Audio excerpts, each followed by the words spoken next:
دوں گا. کیوں؟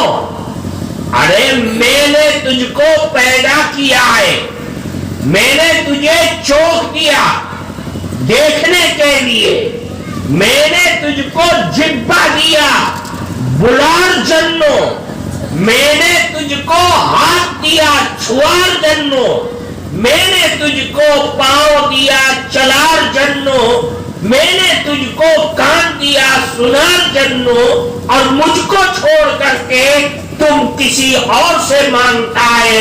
آج ذلیل کر کے تجھے برباد کر کے تجھے نرک میں ڈال دوں گا. پتا یہ چلا کہ اے مومن مانوش, جہاں رہے جس حال میں رہے اپنے اللہ سے مانگ, اسی کے سامنے ہاتھ پھیلا. اللہ کے نبی فرماتے دعا کرو, دعا مانگو. کیوں؟ الدعاء مخ العبادہ, دعا عبادت کا مغز اور جان ہے. عبادت ساری عبادتیں, چاہے وہ نماز ہو, روزہ ہو, حج ہو, بدنی عبادت ہو یا مالی عبادت ہو, یا بدنی اور مالی دونوں عبادتیں ہو, ساری عبادتوں کی جان دعا ہے. کیوں؟ دعا کا مطلب یہ ہے کہ مانوش اپنے انتر میں, دل میں یہ خیال کرے کہ میں سر سے لے کر کے پیر تک اپنے پربھو کا محتاج ہوں, پربھو سے ہٹ کر کے میں ایک سانس بھی نہیں لے سکتا. اپنے آپ کو اپنے پربھو کے حوالے کر دے کہ اے اللہ, تو ہی نے مجھے پیدا کیا ہے, تو ہی نے مجھ کو ہاتھ دیا, پاؤں دیا, آنکھیں دی, زبان دیا. اے اللہ, تو ہی میرے پیٹ کو بھرتا ہے, تو ہی میری بیماری, صحت, غمی, خوشی, زندگی, موت, ساری چیزوں کا مالک تو ہی ہے, تیرے علاوہ میرا کوئی نہیں ہے. اسی کا نام دعا ہے, اسی کا نام عبادت ہے, اسی کا نام پربھو سے مانگنا ہے.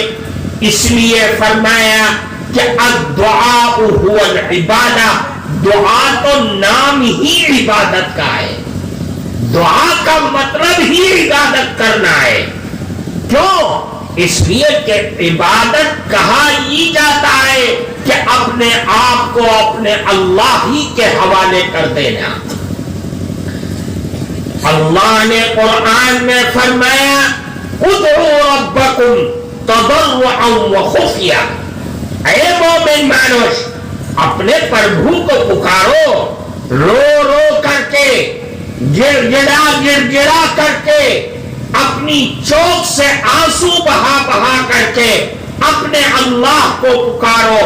رات کے اندھیرے میں پکارو, دن کے اجالے میں پکارو.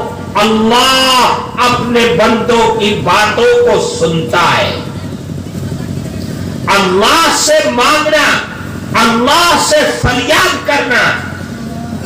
اگر کوئی نہ مانگے تو اللہ کو غصہ آتا ہے, اور اگر مانگتا ہے بار بار مانگتا ہے, بیشی مانگتا ہے.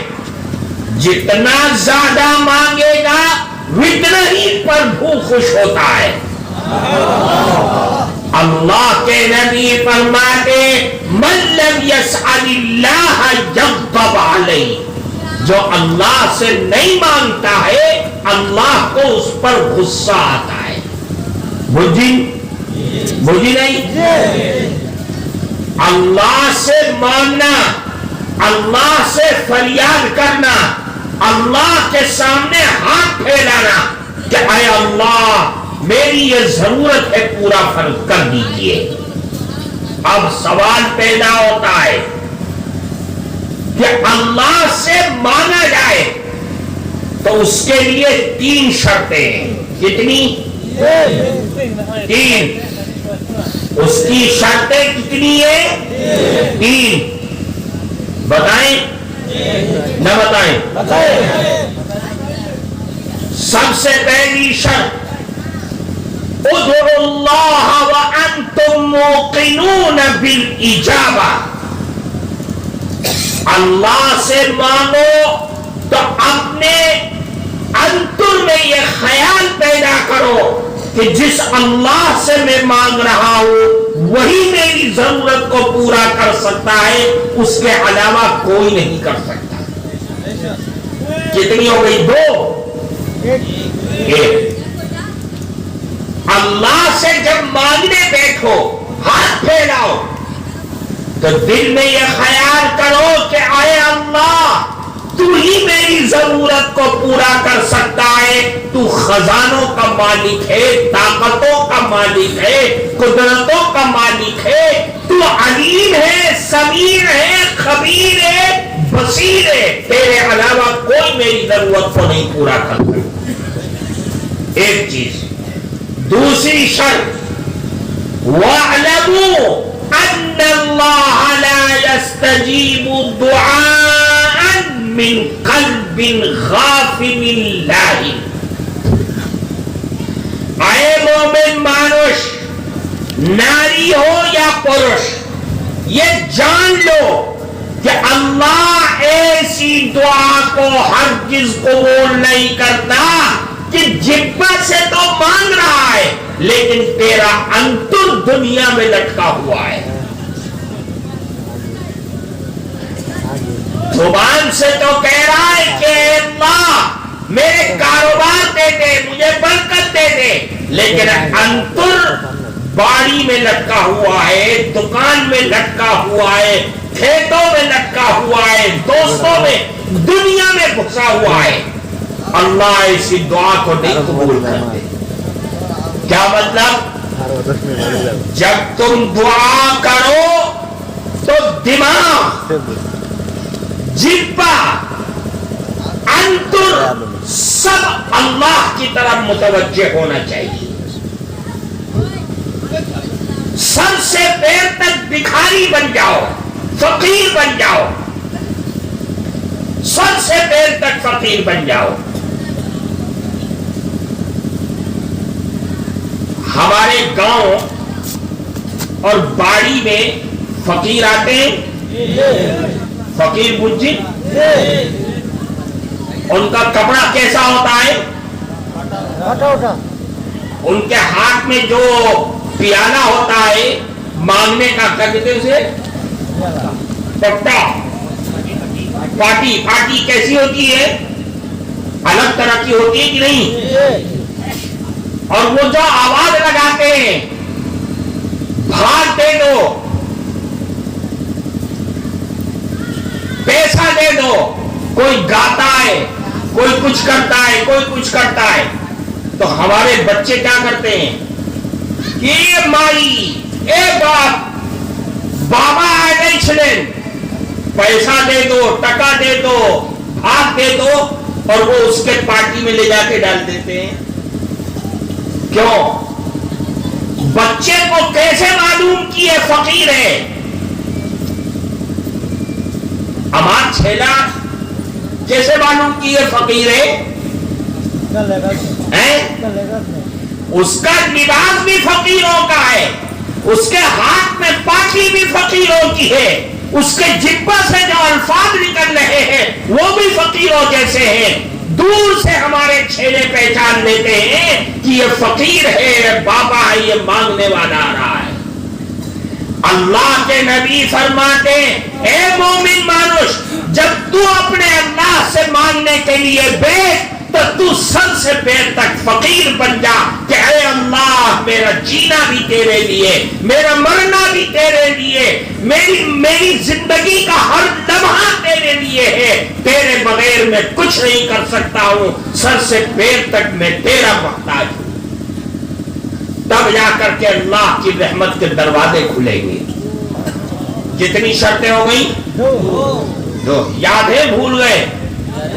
یاد ہے؟